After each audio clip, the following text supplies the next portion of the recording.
Hey, it's our favorite boy Force, and he's bringing us news that there is a new Lord of the Rings game in the works. But don't panic just yet. This one is supposed to be good. This one is supposed to be not a flaming pile of garbage like pretty much everything else you would honestly expect in the current year from a book/TV series adaptation. I know it's unbelievable, but hey, let's hope. Hey everyone, what's up? Welcome back. Force here, and today we're going to be checking out Lord of the Rings Return to Moria. This is a new survival crafting game set in the 4th age of Middle-earth. In it, you take on the role of a dwarf out to reclaim your legendary home beneath the Misty Mountains. Now, like most survival crafting games, you start with nothing and build your way up, but instead of taking place out in the woods somewhere... Okay, so it's Lord of the Rings Minecraft. Sounds good.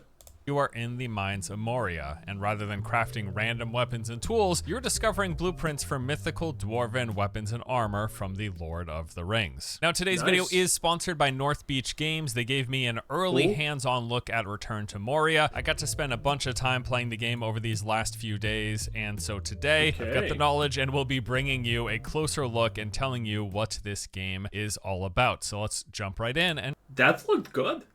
That just now looked good. Check out Return to Moria. So the basic story setup is that the dwarves have decided it's time to return to their ancestral homeland, and the call has been set out for everyone from across the land to come and join the effort. So you and a group of other dwarves are typical dwarf stuff, honestly. Okay. At the western gate, attempting to break through an entrance into the mines themselves, but for some reason, the door won't budge. While setting up a pile of explosives looking to blast your way through, there is all of a sudden a cave-in, you fall, and find yourself now alone on the inside. And this is where things kick off. Searching for a way out, you come across the other side of the western gate, only to realize that it was blocked by these dark magical runes. You then head further inside looking for answers. Along the way, you craft some basic tools, a torch to see better in the dark, a simple pickaxe to carve your way through rock and dirt, before coming across a talking raven. Eric is his name, and he gives you some guidance while suggesting that you head east, and off you go. So the whole rest of the game basically centers around you searching for an exit. Okay, this already sounds extremely complicated. How am I supposed to know where is east, considering there's nothing here? Maybe this is supposed to be north, but then how am I supposed to tell where is east? I'm a modern gamer. I barely know north. But to do so, you actually have to progress further and deeper into the mines, and all along the way you will be unlocking new gear and items to help with your adventure, which you will need to access new areas, activate ancient machinery, and defend yourself against the array of wildlife, goblins, orcs, and many other things inhabiting the mines. Now, the game is basically broken up into several thematic areas that mark your progression throughout. As mentioned, you begin at the western gates in the halls by the doors of Durin. Heading east, as the Raven suggested, you learn to craft some more things. An improvised axe, which you'll use to fend off some wildlife and small groups of goblins scattered about. And then you venture further until you eventually stumble across this old abandoned camp, and this acts as your very first base of operations. Here you'll craft the initial bits, a hearth, which is needed to establish a base. It basically gives you an area in which to build. Also, you can use the hearth for cooking, as the game does have hunger mechanics. You'll lay down a bedroll, which is where you go to sleep, regenerating health and stamina, and then also removing any exhaustion debuffs you might acquire. You'll place down some chests used for storage, which is necessary as this game... Okay, so currently very basic survival-esque type mechanics, which is nice. Game has tons of different items, materials, and resources you'll be collecting, and then you will rebuild a furnace, which is used to refine ore into ingots. Now, after rebuilding that furnace, which you'll do somewhere between like 20 and 30 minutes into the game, you are then guided to a nearby iron ore vein, and here you're introduced to the very first buff mechanic. It's actually like iron would look. Interesting. Oxidized and stuff, I think.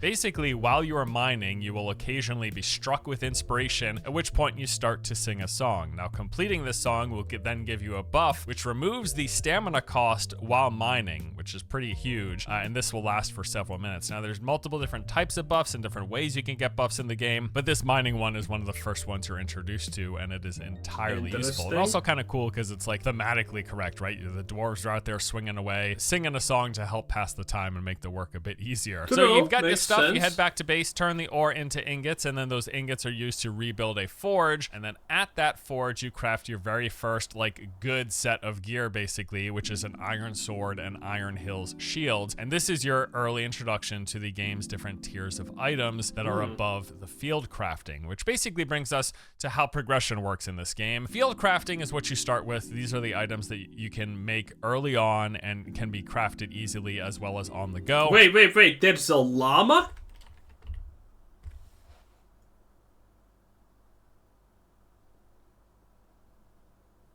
That's a llama. Items that you can make Did early he chop off the llama's head? on and can be... Yeah, he chopped off the llama's head. Why does an orc goblin have a llama?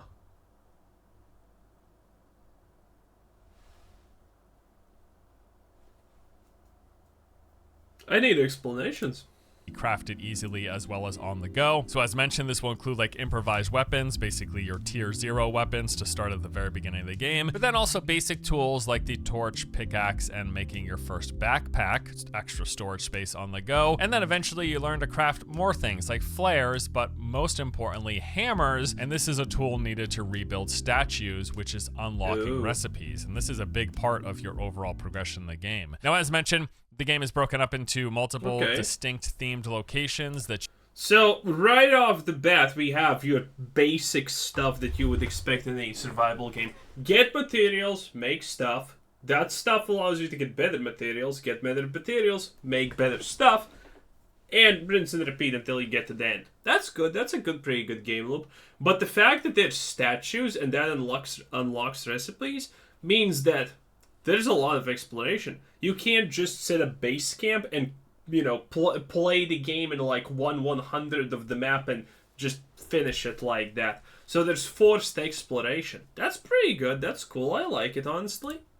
you move through as you progress throughout the story. But these areas not only visually look different, but they also have their own unique resources, items, recipes, and enemies. Also and this good. Is all how the Also good that you need to go to a different location to get acquire different resources. Yeah, currently, hey, we don't know a lot, but currently this is what every good game honestly does.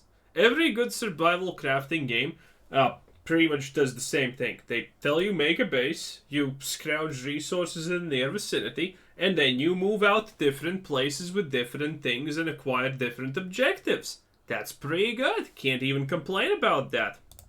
The game's moving through the progression works. You start in that first area, those halls by the western gate, and here is where you have access to tier number 1. So that includes, yes, that iron sword and shield that you can craft at the forge right away, but also there are lots of additional things that you will discover as you play. The game has multiple collectible and research mechanics within it. At the beginning, those include items that are locked within a chest, which you will have to craft unique keys to open, as well as statues. Key, so nice. you move through the halls in this first area, and you will occasionally come across these broken statues. Now, to repair those, you need that initial starter hammer, as well as some stone, which you just get from mining pretty much anything that you're able to mine, as well as just breaking down random stuff that's in the environment. Like if you see a pile of stones or a stone wall for a building of sorts, you can break it down and get some stone. So you take that stone with the hammer and you repair a statue. That is actually going to unlock one of several different armor and weapon pieces, recipes that are unique to that region. So By the way, look at how the torch flickers slightly when you're moving and changes color. That's pretty cool. the general progression of this game is basically broken down like this. You will, whatever area that you in,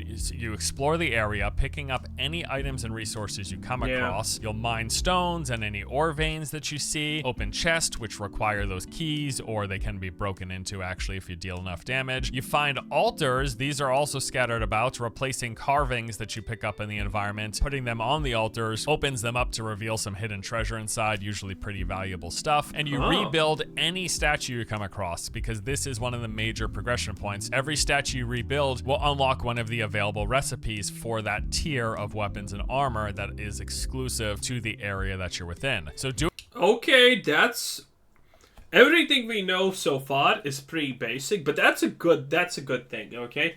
Because this means that you're not gonna, essentially what he just said there, it's a tier. You make those statues, you make tiers. So you don't need to get all the statues done, okay? If you move up, and especially this is good because this means that if you move up to the next tier, whatever is above stone or whatever, you're not gonna run into a situation where you're gonna be like, ah, man, I need to go 5 zones back now and find the one statue because I missed how to make a stone ball. Ah, shucks. You know, you're not gonna run into that situation, and that's good. Because backtracking in survival games like this is kind of horrible. And I don't mean backtracking as in going to the zone and acquiring its specific type of resource. No, I mean backtracking when you have pretty much finished the entire zone, but now you're like, oh, I forgot to click the button. Now I need to click the button there, otherwise I can't progress. Oh, yay, well, great, that's gonna take 30 minutes probably. Yeah, that seems pretty bad. Also, what we can actually see from the layout and everything here is that there are these indoor zones that you're supposed to explore, fix things, and look around in. And then there's those more open zones where you're supposed to craft things in and dig. So that's a pretty good separation because that just means it doesn't get monotonous, okay? You get tired of exploration, go mine a mineral. You get tired of mining a mineral, go do some exploration. So that's also good. Just from this, it seems like this is not a bad game. This is something that you probably kind of want to look forward to even. Doing all this, you then have the stuff you need, you discover the recipes, you get the resources and the materials to construct your own armor, weapons, and new tools like the next tier of hammer and pickaxe, which then prepares you to move forward, continuing throughout the mines and moving forward in progression, going to those new regions, which also means starting all of that over again. So at the start of the game, you will go through that entire process in those western halls, and that will prepare you to head to the next area, which is the Elven Quarter. Very different from the western halls. This is a lush underground forest, basically, and inside of it, all new and more difficult enemies for you to fight, things like orcs and... Okay, and this is also really cool, because, well, the reality is, if you're supposed to be in a Lord of the Rings mind, well, the thing you saw in the first minute of gameplay is going to be the exact same thing that you see in, well, 200 hours of gameplay if you get that far. But this means that they're going to take liberties with the environments and whatnot. Okay? So that's going to be pretty cool. Even though I don't think this is lore accurate. I'm pretty sure there doesn't exist a situation where there's, anything even remotely like this, that dwarven ruins are connected to the elvish district of the dwarven ruins, okay? That doesn't happen. But, I mean, gameplay-wise, it's cool.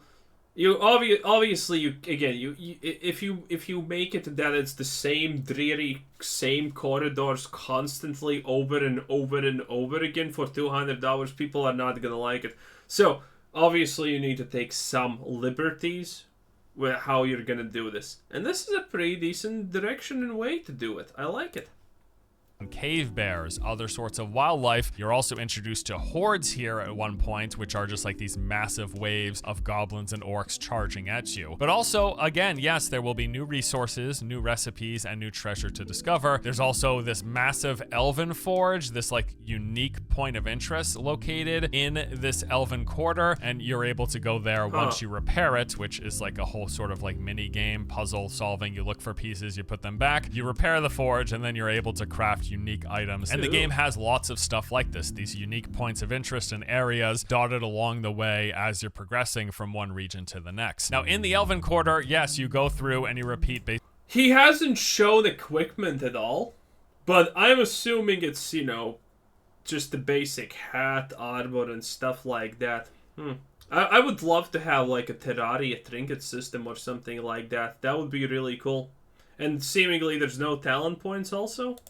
Basically the same process you did in the Western Halls. Explore, picking up items and resources, mine that next tier of ore veins, getting more stone and wood and other things, opening chests, replacing carvings and altars, rebuilding statues to unlock the new recipes, the next tier, and then building that armor, weapons, and another new set of tools that prepares you to push forward. And that process continues as you move from the Elven Quarter into the next stage of things, which is the mines of Moria, these massive mines with tunnels sprawling in every direction and huge vertical spaces along scaffolding, into Orc Town, this densely populated orc gathering place that even has a boss at the end of it, down the Crystal Descent, which is this deep crystalline laden shaft that leads into spiders.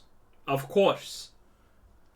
It wouldn't be Lord of the Rings without spiders, honestly. The lower deeps, another region, this marshy area full of mushrooms and poisonous plants. And from the lower deeps, you progress further and further into new areas, again, going further, going deeper into the mines. That is how this game is structured. That is how it works, with each area containing its own resources. Look at that. He upgraded the light source and now it's on the backpack. That's lit. Very literally and figuratively. Unique items to find, its own tier of gear and weapons to craft, and also new wildlife, new enemies, new bosses, and more unique content. The game is basically structured and divided into two main types of content. There are the distinct unique locations, like the introduction area, like the main hall of the Elven Quarter, for example, or the intro to the Mines of Moria. Those will be like handcrafted and very distinct, but then all of this has offshoots and connecting tiles in between them that are procedurally placed. Basically, the main story, narrative bits, and big important points of interest, those are static. The bits in between connecting are all procedural, and that's part of what makes this game different every time you spin up a new seed, because yes, this is one of those survival games that has like seed-based procedural generation for the world. You make a new world, it makes a new seed, which is going to be a new combination of things, but there are rather distinct, kind of like I said, static big points of interest that are part of the progression through the game. There's also... Yeah, it makes sense. Most games nowadays have it, unique things that are gonna be just in different points in the world, kind of, but here he's saying that, you can always expect the Elven Forge at, when you enter the Elven Forest part. And that's kind of it. So named boss fights, there is a boss in that orc camp. There are massive trolls. There are even krakens and a whole bunch of other different sorts of enemies and bosses and things you might expect to come across in the Lord of the Rings. Many of those are present here in Return to Moria. So that is a basic overview of the game. I want to dive into some more specifics and details. The inventory system and gear in the game. There's basically 4 gear slots: the helm, the chest, hands, and leg pieces. And as I mentioned, the gear that you get will be crafted. Learning to craft those things either comes as part as unlocking a new production area, but mostly comes from rebuilding those statues and unlocking those recipes. So what happens when you die, though? Do you just lose all the gear and need to pick it back up, or do you load a save, or what exactly happens?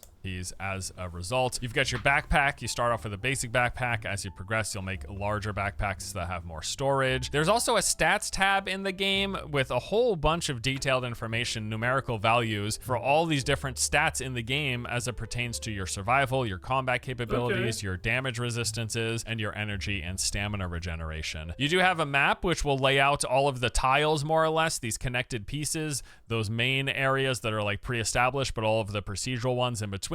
Outside of laying out the tiles for you as you... Okay, so this is already better than Starfield by at least 200 years. Okay, that's nice to know. Unlock them and progress through them. It's also going to show you the location of any important places, like any camps that you've established, any major goals or quest objectives, basically, and any fast travel locations, as the game does have a fast travel system, but it's pretty limited in that you actually have to construct or rebuild existing map stones, these little structures that are used to fast travel from one to another. That's fine. Pretty limited. These aren't really freely available. Hey, any fast travel is good. Any fast travel is good in my opinion, because walking is not always fun. Well, eventually you will learn how to craft these yourself, and you can place them down, but they do actually require a fairly rare resource in order to place. The game, of course, has building. You are a dwarf. You are mining resources. You are mining ore as well as stone and various types of wood, and you use those to build a bases. And what's pretty cool is you can actually build a base basically anywhere. The game does have a lot of like these pre-established abandoned camps basically, and they do tend to act as as natural points for you to set up a base. Like, it makes sense because you'll have things that are just broken down and require a few resources for you to quickly rebuild. But honestly, you can build wherever you like. As you're progressing through the game, in any location for the most part, you are able to set up a camp. All it requires is placing down a hearth and then having the resources to start building stuff, building new crafting and production stations, building up walls and doors and all sorts of stuff. The actual placement of things, the types of things you can put down is floors, walls, columns, as well as types of scaffolding. As you play and progress, you unlock more and more. Ones of higher strength because they have different resources that you use to build. Wait, what was this? As you unlock more and more. Oh, it was just what you can craft it. Okay, I kind of get it. This looks, you know, just slightly kind of lame. Bruh, seriously, can we get better icons? Like, look at this. The box is 15 times larger than the icon. Oof. Not gonna lie. Oof. Ones of higher strength because they have different resources that you use to build them. Tons of different crafting and production things. You've got essentials like your bedroom. Yeah, it looks like placing things to craft is kind of hard on walls at least. Roll for resting. The memorial flame, which is like a buff system. You gather these little carvings, you construct a memorial flame, and it gives you a buff when you interact with it. Those map stones for fast traveling, and there's also like base torches you can place for just some nice lighting. There are various types of hearths in the game, so you start with a basic camping hearth, and then you progress to a stone hearth, and there's even more beyond that. The stronger the hearth, the larger the space in which you can build, and also those hearths are used for that cooking. And there's also additional types of cooking things like ovens, brew kettles. What do we have? Roast meat, mushroom stew, medley skewers, stuffed mushrooms. Stuffed mushrooms sounds good. And alchemical stills, different types of storage things like a wooden chest and treasure piles. Oh, this is a recycled clip. I actually like this one. I didn't comment on it first, but watch what he does. Another way of getting... He's checking. Can you stack boxes one on each other, which is obviously a thing you're gonna check, but you can't, and that's kind of meh. I guess you're gonna probably unlock better and larger storage capacity later on anyway, so it's not a big deal. But hey, it would be nice if you could like put chests on top of chests. You know, not necessary, but kind of nice. Buffs in this game. Farming things like farm patches and blocks. There's tons of handicraft locations. You'll place down workbenches, looms, ink grinders, and rune tables, and these are just different sorts of things that you can produce. Ooh, rune tables, which means you're going to be able to enchant your gear. Nice, that's an additional system. Gear and items. The game also has like an enchanting system where you can basically put runes on weapons, and it greatly enhances them, adding various buffs. Like I got one that was... Greatly enhances them? Okay. Anti-orcs, and so it did more damage to orcs on whatever I put that rune on, but also my weapon would glow and make a sound whenever any orcs were nearby. Very thematically correct to the Lord of the Rings. It's pretty cool to see. Different metalworking stations like furnaces, bellows, forges, and gem cutters, and then resource pellets is you're going to have a lot of different types of wood, ore, and ingots, and these give you a nice location to store them inside of your base. So that is pretty much Lord of the Rings Return to Moria. It is... One thing that I kind of am feeling here that could actually be not great is the fact that there's a bunch of resources and, well, you're not gonna carry them alongside, but if your objective is to make a whole bunch of different locations with, you know, different camps, that's gonna be probably slightly tedious. So, would it be good if, you know, just camps, just can't share storage, can they? It would be nice if there was something like that, because this sounds like, okay, so in which one of my 5 bases did I leave this one random material that I got accidentally? Turns out it's great, but I got it 3 hours ago, so I don't remember now where I put it. And you need to go through 5 bases, and there's, you know, 50 chests, and you're like, okay, this is not a great thing. So, I wonder if that's going to be a problem, because that is something that you do encounter in these types of survival games sometimes. No one has found a solution to it, at least a good one. But we will see. Maybe they have something for that here, who knows? is once more, as said at the top, a survival game where you play as a dwarf in the Lord of the Rings setting, going through the mines, and I've enjoyed my time with it. I think it's pretty interesting, and hopefully this video provides you a good baseline of information to see if this is something that you yourself might be interested in. If you are, Lord of the Rings Return to Moria is going to be priced at $39.99. It will be initially launching on not even that expensive. Wow. PC via the Epic Game Store, coming out on October the 24th. Later, it'll be coming on December the 5th to... There's also, by the way, multiplayer. Did he mention this? Because this is clearly multiplayer, by the way. Be coming on December the 5th to PlayStation 5, and they will eventually be getting an Xbox Series X and S release. That will be coming soon, although that exact date as of yet has to be announced. If you're interested and want to check out the game, of course, it would be super helpful if you check out the link in the description below. And yeah, that's going to do it for today. Thank you. Yep, click the link, go to his video, rewatch it, and then click his link if you're interested in it. Anyway, that was Force Gaming. Great video, 10 out of 10. A Lord of the Rings IP that doesn't seem shit? Bruh, sign me in, baby. Sign me in double. Also, what the... Oh! Oh, my. Was this a problem? Oh, wait a minute. Oh, my. We have been living life badly, it seems like. Okay. Well, it is what it is. Didn't miss much. Anyway, this was Procedural, and thanks for watching. Subscribe if you haven't already. Have a nice day. Bye-bye.